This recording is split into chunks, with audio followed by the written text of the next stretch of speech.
Alors les Vermines, bienvenue pour cette nouvelle baignoire, puisque je reçois pour la première fois un candidat de garde à vous. Comment vas-tu? Est-ce que ça va? Est-ce que t'es bien installé dans cette baignoire? Ça va très bien et toi? Je suis hyper bien installé. Qu'est-ce que c'est que cette manière de répondre? On répond oui patron. Oui patron. Un oui patron un peu plus convaincant. Oui patron. Est-ce que vous voulez devenir célèbre? Oui patron. Est-ce que vous voulez perdurer? Oui patron. Est-ce que vous voulez ne pas retomber dans l'oubli? Non patron. Oui patron. Oui patron. Oh, il est intenable ce gosse. Est-ce que Jérém Star est le dieu des médias? Oui patron. Est-ce que Jérém Star est le meilleur intervieweur? Oui patron. La main sur le cœur, et maintenant on prononce Jérém Star est la seule patrie à laquelle je me sens appartenir. Jérém Star est la seule patrie à laquelle j'appartiens. Très bien. Bienvenue dans cette baignoire pour un nouveau combat après avoir combattu dans l'émission Garde à vous. Tu vas donc devoir mener un nouveau combat dans cette baignoire, le combat pour justement lutter contre l'oubli. Oui patron. J'espère que tu seras, on va dire, discipliné et que tu obéiras à merveille. Toujours. Oui? Oui patron. Très bien, c'est parti les Vermines, l'interview commence!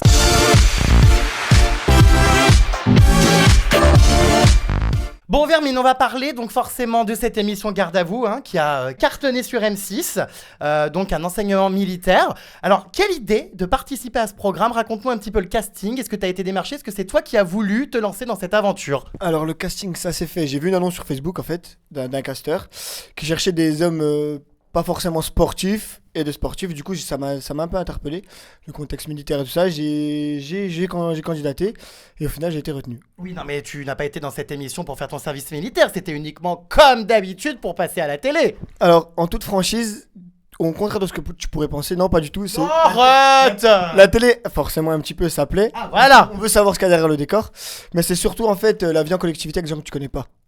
Et l'esprit sportif. Mais tu sais, pour ça, tu pars en colonie avec l'UCPA, c'est pareil. Ah bah oui. J'ai accepté aussi parce qu'il y avait ce côté télé-réalité qui plaît forcément à tous les jeunes d'aujourd'hui.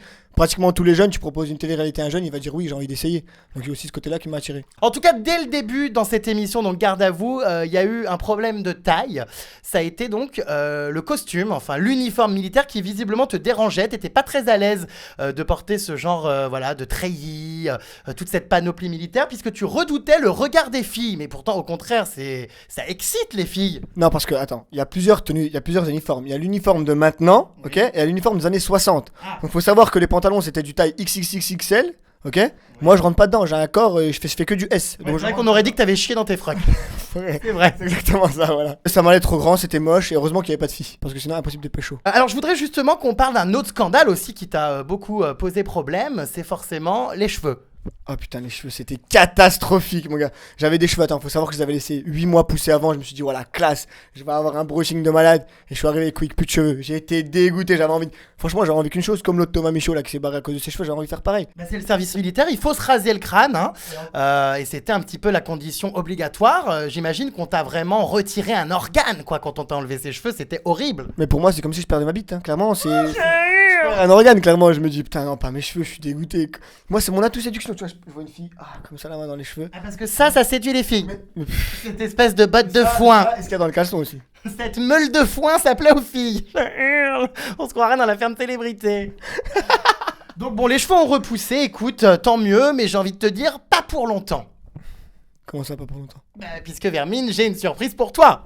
Ok. Comme tu le sais, désormais dans ma baignoire, de nombreux défis sont lancés, c'est-à-dire que soit on exécute mes caprices, soit on s'expose à un pourrissage médiatique.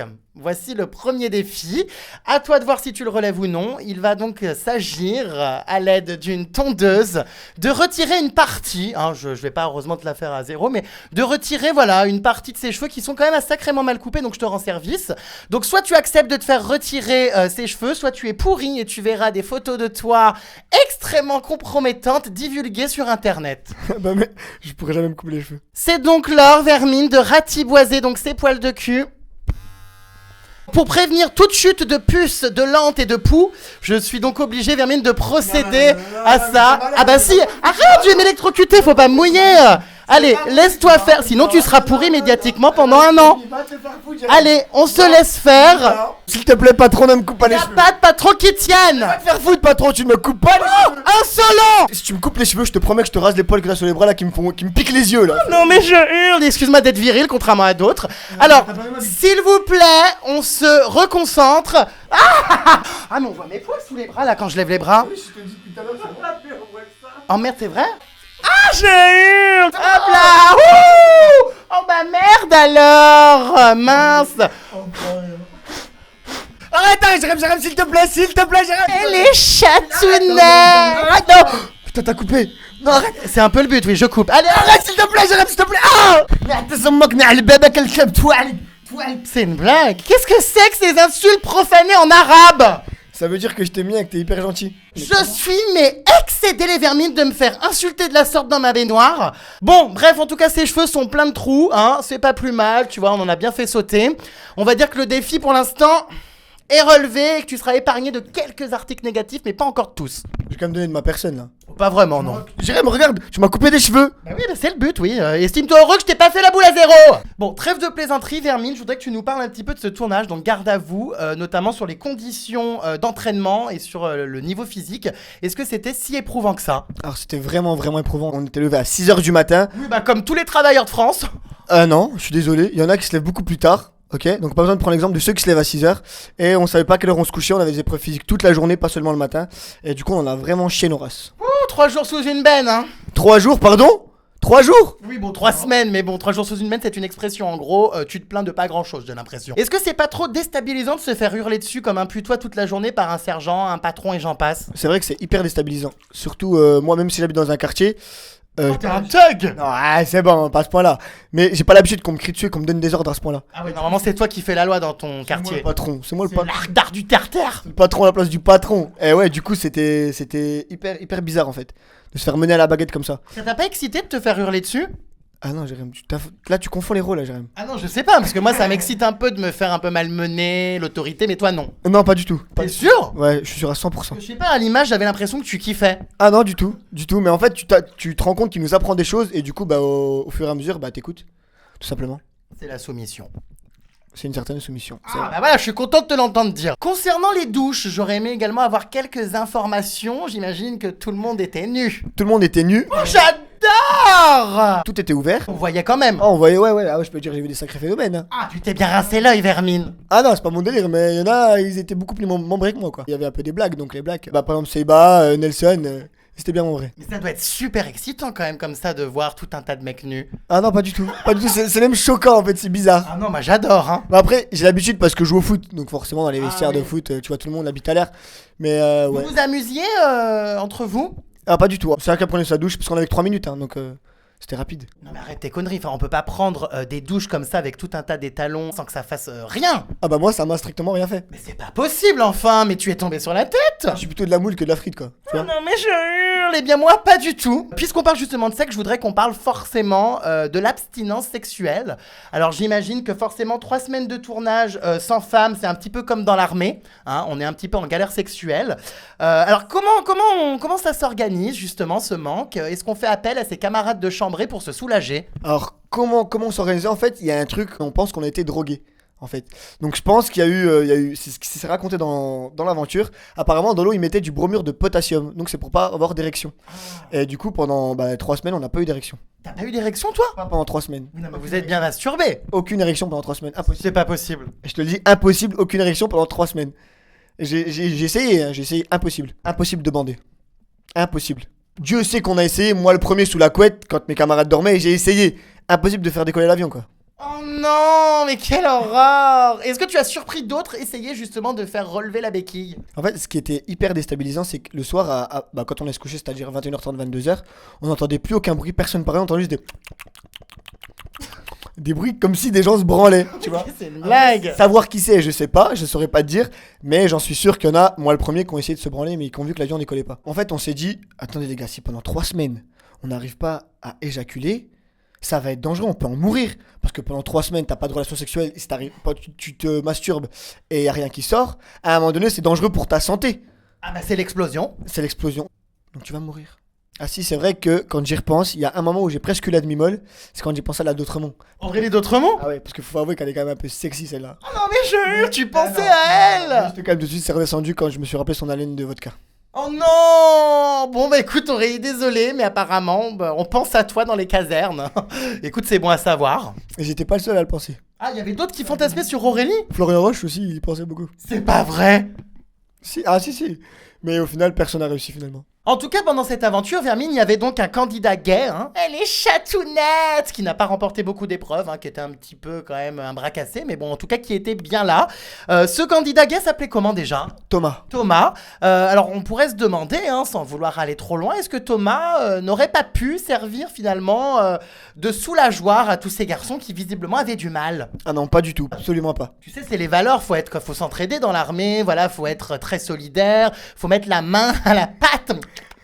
Même si c'est valeurs de l'armée, il a pas servi à ça. Mais il est sacrément con, parce que moi, avec Adrien, je pense que j'aurais donné un coup de main. C'est le cas de le dire, je hurle. Parlons de la seule fille, Vermine, qui a fait son apparition dans le programme. Il s'agit donc, alors je sais plus son prénom, c'est celle qui était en salle de repos. Madame Mata. Madame Mata, qui a été soupçonnée donc d'être la fille donc du patron, donc Marius. Qui visiblement ne te laissait pas indifférente, pourtant elle était pas transcendante, mais je sais pas, j'ai senti que peut-être il y avait moyen avec elle. Au bout de 2 semaines, quand tu vois une fille arriver, tu prends un ton pour un avion de chasse. Tu vois ce que je veux dire? Oui, je vois. Donc, c'était pas une bombe sexuelle, mais elle était quand même jolie. Elle aurait servi de roue de secours. Voilà. Crevard! Est-ce que c'était la fille donc du patron alors finalement? Parce qu'il y a eu beaucoup de soupçons, on se demandait si ça l'était ou non. Finalement, non, c'était pas la fille du patron, pas du tout. Mais alors nous, on s'est planté royalement, c'était pas la fille du patron, aucun rapport avec le patron. Bon, heureusement, sinon t'aurais passé un sale quart d'heure vu tes propos que tu viens de dire, Tu m'étonnes, je crois que j'aurais été étranglé vivant. Parlons des toilettes à la turque, Vermine. Alors les toilettes à la turque qu'on ne rencontre désormais normalement plus que sur les aires d'autoroute, mais qui visiblement vous ont beaucoup servi. Alors j'imagine que ça a quand même bien dû te faire les abdos quand même de faire tes besoins en suspension. C'était la misère, je te jure. C'est pas, on pourrait penser que c'est les abdos, mais c'est les fessiers surtout. Ah. Les fessiers, c'est la misère. Tu chies, t'as l'impression d'avoir fait un marathon de 3 km. C'est vraiment un truc de malade. C'est encore tu te chies pas sur les chaussures? Il y en a qui se sont chiés sur les chaussures. Kevin, il s'est chié sur les chaussures. Quel horreur! Il avait une petite crotte. On était au plateau d'appel, il avait une petite crotte sur la chaussure. On lui a fait remarquer. C'est tellement glamour ce bain, on adore. C'est la merde. Voilà, c'est le cas de le dire. C'était la grosse merde. C'était compliqué, c'était chiant. Du coup, Kevin, il s'est retenu de chier pendant 3 semaines. Voilà. Oula, occlusion intestinale! Ah bah oui, il a eu même mal au ventre pendant 1 semaine parce qu'il arrivait pas à chier et il voulait pas chier dans les chaudes turques. Ah bah tu m'étonnes, ça devait être dur comme du rock, solide comme un rock. Défi numéro 2, Vermine, donc on va voir si après 3 semaines de WC turc, ta résistance physique et ta robustesse ont été accrues. Je vais donc te demander immédiatement de sortir de cette baignoire et de faire des pompes au pied de ma baignoire. Oui, patron. Très bien. Pas de soucis. Allez, c'est parti, j'y vais. Allez, c'est parti, on va dire, allez, 30 pompes. Go. Allez, Vermine! On s'active, on pompe! Oh oui, Bernie, pompe. Oh, pompe, te dis-je. Allez, on pompe la truffe contre la truffe du chien! Voilà! Allez, hop, on pompe! 38 pompes, encore une dizaine! Ah bah c'est pas mal quand même, Ce lac d'art, vous voyez, paye pas de mine, mais bon, finalement, il s'en sort pas mal. Bon allez, c'est bon, merci. Très bien, Vermine, défi numéro 2 réalisé. Tu seras donc protégé encore quelques jours médiatiquement, mais pas non plus ad vitam aeternam. Merci, patron. Avec plaisir. Alors, je voudrais qu'on parle d'une taupe. Puisque même dans Garde à vous, il y avait des taupes. Alors, était-elle ma taupe? Ça, je ne peux pas le révéler. En tout cas, il y avait des taupes qui ont caché des téléphones, notamment dans le plafond du dortoir. Raconte-moi un petit peu comment vous vous en êtes rendu compte. Et surtout, quel est l'abruti qui a dénoncé Axel et pourquoi? Alors nous, on s'en est rendu compte simplement parce qu'il nous l'a dit, dès qu'il l'a caché. Axel nous avait prévenu qu'il avait un téléphone, qui à la base était le téléphone de Kevin, mais c'est Axel qui l'a utilisé le plus. Et du coup, Axel a dit que c'était lui qui l'avait utilisé. Donc Thomas, le gay dans l'émission, a balancé. Le patron est venu le voir directement lui parce qu'il savait que c'était le plus faible mentalement. Et c'est ce qui s'est passé et il a balancé le téléphone. Où est-ce qu'il était caché? Quelle a été la réaction de la production? Parce que certes, forcément, le patron était un petit peu furax, mais la production, c'est quand même interdit de faire rentrer des téléphones sur un tournage. Est-ce qu'il a été sanctionné? Alors il n'a pas été sanctionné parce que Marius a pris la décision de s'en occuper lui-même. Et du coup, il a préféré laisser ça sous le tapis et ne rien dire aux autres. C'est la première fois dans une télé qu'un candidat n'est pas sélectionné pour avoir caché un téléphone. Justement, ça a fait partie du programme et ça a permis de montrer quelques images. Voilà, donc à toutes les productions, inutile de punir les candidats des Anges et des autres émissions. Sachez que désormais, les téléphones sont les bienvenus sur les tournages et que quoi qu'il arrive, j'aurai des taupes. Bon, Vermine, à présent, c'est l'heure de balancer. Je vais donc te donner des adjectifs et tu vas devoir me répondre sur qui est le plus, voilà, par exemple, le candidat le plus sale. Kevin est à cause de ses crottes dans son pantalon. Ah, qu'est-ce que c'est que cette histoire? À cause des chiots turcs. Le candidat le plus idiot. Axel. Axel parce qu'il est complètement fou et dans son crâne, il est pas tout seul. Le candidat le plus prêt à tout pour le buzz. Romar Angeli, sans hésitation. Dès qu'il y avait une caméra, c'était le premier à se mettre devant. À un moment donné, c'était Axel et moi les chefs. Normalement, c'est nous qui devons faire le coucher, c'est lui qui le faisait à la place d'Axel. Et dès qu'il y avait une caméra, en fait, il se mettait en avant à chaque fois. Le candidat le plus hypocrite. Le plus hypocrite, c'est moi. Angèle. Bah écoute, au moins c'est honnête. Ouais, je suis honnête, tout à fait, c'est moi. Dès que j'ai le moyen, un gars que j'aime pas, lui mettre un coup dans le dos, je le ferai, y a pas de souci. Oh bah putain, c'est sympa. Et enfin, le candidat qui servait le plus à rien. Le candidat Nelson. Nelson, dès qu'il y avait un truc à faire, puis s'en foutait, il servait à rien, il restait couché. Vermine, tu sais que ton prénom Lagdar, j'espère que tu en connais la traduction, hein, en arabe, Lagdar, ça veut dire donc vert, non pas le vert à peau, hein, mais le vert, la couleur. Voici donc un troisième défi, tu vas donc désormais répondre à toutes mes questions avec une substance extrêmement désagréable sur le visage, un masque d'argile. Vas-y, pas de souci, oui, patron. Voici donc, Vermine, le pot d'argile. Donc, je vais te laisser t'enduire l'intégralité du visage, d'accord? Donc, tu t'en mets partout et tu répondras... Oh, attention, pas dans les yeux. Mais quelle est conne, cette charogne. Je gère, t'inquiète. Voilà. Donc, faudra pas te plaindre, hein, parce que normalement, ça va sécher avec l'air pur. Ça risque de te craqueler le visage et tu risques de ne plus trop pouvoir parler. Mais enfin, en tout cas, voilà, c'est le troisième défi. Je pense qu'il est quand même apte, les Vermines, à être protégés pour l'instant médiatiquement, hein. Je fais ce que je peux, franchement, je peux pas donner plus de moi-même, là. Allez, on se dépêche. Ah, putain, j'aurais de la gadoue. Voilà. Allez. Très bien, Lardar, donc le vert, je vais t'appeler le vert désormais. 80% des Français se sont dit favorables au retour du service militaire. Est-ce que d'après toi, ça devrait être réinstauré et obligatoire? D'après moi, ça devrait être réinstauré parce qu'on apprend énormément de choses sur l'humain. Et trop de jeunes de notre âge sont trop sur leur smartphone, la nouvelle technologie, et s'en foutent en fait de ce que les anciens ont pu vivre. Et donc, je pense que ça devrait être d'actualité. En temps de guerre, est-ce qu'on peut compter sur toi pour défendre notre pays? En temps de guerre, non, pas possible. Moi, je reste chez moi. Alors, je peux pas prendre une arme, pas prendre une balle dans la tête non plus. Ah bah putain, merci s'ils disent tout ça. En mise en situation, notre pays est en guerre, hein. Admettons qu'on te propose donc d'aller sauver notre pays, de partir au front, et qu'en même temps, en parallèle, on te propose de partir dans les anges. Qu'est-ce que tu choisis? Est-ce que tu fais croire que t'es malade pour pas partir à la guerre et aller dans les anges? Ou est-ce que tu pars à la guerre? Ça dépend lesquels anges, parce que c'est pour partir dans les anges comme cette année, ça m'intéresse pas. C'est un peu la guerre, tu me diras d'une certaine manière cette année, hein. Il y a autant de gros mots que le quartier de chez moi. Après, entre les anges et la guerre, c'est vrai que là, ça dépendra du chèque. Mais partir dans les anges comme cette année, ça m'intéresse pas. Mais je hurle, mais sans déconner les Vermines, est-ce que vous imaginez cette personne, ce pantin, défendre notre pays? J'en suis capable. J'en suis pas certain. Non, bah, voire pas certain du tout. En tout cas, tu as été élu, faut bien le dire, major de ta promo. Qui l'eût cru, boule de pu. C'est toi qui as été le candidat qui s'est démarqué. Quel effet ça fait d'être élu major? Est-ce que tu étais fier? Bah, c'est vrai que c'est une fierté personnelle déjà tout d'abord parce que quand tu vois les gabarits qu'il y avait, comme des gars comme Seiba qui mesurent 2 mètres, ils font 100 kilos, les gars comme Adrien. La petite crevette fragile finalement s'en sort mieux. Et que moi je m'en sors mieux qu'eux. Abzous fragile. Je me dis que j'ai tout gagné. Mon père, lui, pensait pas que j'allais gagner. Ok, donc là, il doit encore moins croire que je vais gagner. Mais c'est vrai que je leur ai prouvé pas mal de choses. Et surtout, ma mère était très contente et elle a beaucoup rigolé quand elle a regardé l'émission. Parlons d'argent, Vermine, puisqu'apparemment, il n'y a que ça qui t'intéresse, le chèque des anges, face à un pays en guerre. J'aimerais savoir justement combien tu as touché pour ces 3 semaines d'horreur dans Garde à vous. Eh ben, pas beaucoup. Pour 3 semaines d'horreur, on a touché un SMIC. 1200 €. 1200 €. Après, même si je rigole avec l'argent, tout ça, on est quand même tous allés à la base pour vivre quelque chose de ouf. Donc après, moi, même si on m'avait dit tu touches 500 €, j'y serais allé quand même parce que c'est quand même une expérience de malade. Même gratuitement. Non, quand même pas. Quels sont tes projets maintenant? Est-ce que tu veux refaire de la télé-réalité? Alors apparemment tu as appris que tu étais en bonne voie pour La Villa des Cœurs Brisés par moi-même, hein, Vermine, je t'ai informé de cela. Mais apparemment voilà, d'autres émissions peut-être en vue. Raconte-nous un petit peu ce que tu as prévu de faire. Pour l'instant, bah, comme tu sais, tu me l'as dit, je vais pas te cacher vu que tu sais tout. Ouais, j'ai été contacté par la Villa, j'ai fait le casting, mais j'ai toujours aucune nouvelle. Donc je sais pas ce qu'il advient. Après, moi je cours pas après la télé. Arrête. Non, si je dois en refaire une, j'en ferai une, ça dépend le projet qu'on me propose. Mais pour l'instant, je passe mes diplômes d'éducateur spécialisé pour travailler avec les enfants. Ok, Ok, donc après la télé, si ça doit venir, ça viendra, mais je cours pas après. Bon, Vermine, on va terminer cette interview avec un questionnaire. Je t'ai concocté donc des questions. C'est un questionnaire spécial République française. Donc, comme tu le sais, pendant 4 semaines, tu as défendu aux yeux de la France l'idéal français, les valeurs de la République française. Mais est-ce que tu connais ces valeurs? Je pense les connaître, ouais. Eh bien, c'est ce qu'on va voir. Alors, première question. Qui est le chef des armées en France? Manuel Valls. Ah, mais je hurle, mais pas du tout. C'est Premier ministre. Le chef des armées en France, c'est François Hollande, enfin le président de la République. T'es sûr de ça? Bah évidemment. Deuxième question, ça commence bien. Légalement, combien gagne le président de la République par mois? Alors ça, 8 000 €. Oh bah non, sinon je pense qu'il aurait démissionné depuis belle lurette. Ouais, gagne. 14 910 € bruts par mois. Bah vu ce qu'il fait, ça sert pas à grand chose, hein. Putain, tu devrais le payer en nuggets, celui-là il sert à rien. Oh dis donc, on ne parle pas comme ça de son président.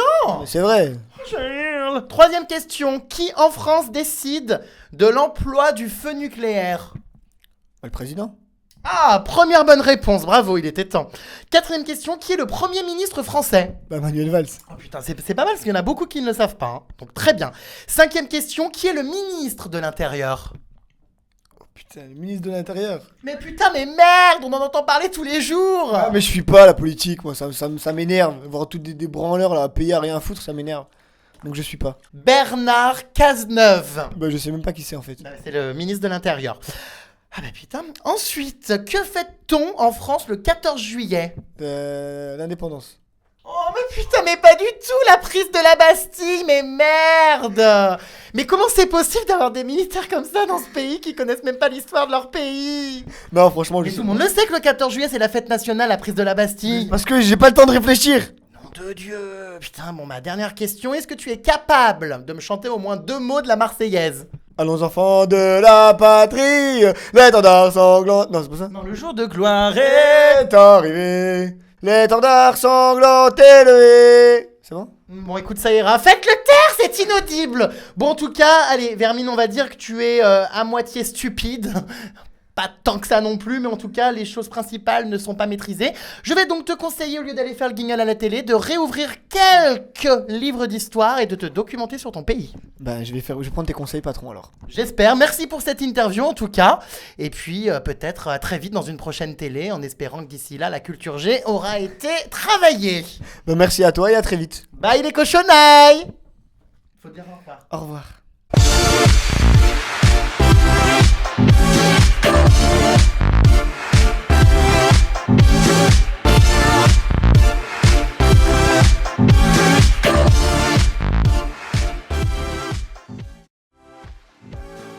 Ceci est un message à tous les candidats de télé-réalité que Jérém Star a su pourrir. Je vais tous vous venger, regardez. Non mais qu'est-ce qu'il fait? Lève les bras, tu lèves les bras. Ah non mais... C'est pour vous les amis. Il me tond les billes. Aïe. Putain, on va s'électrocuter, les cons ce gosse.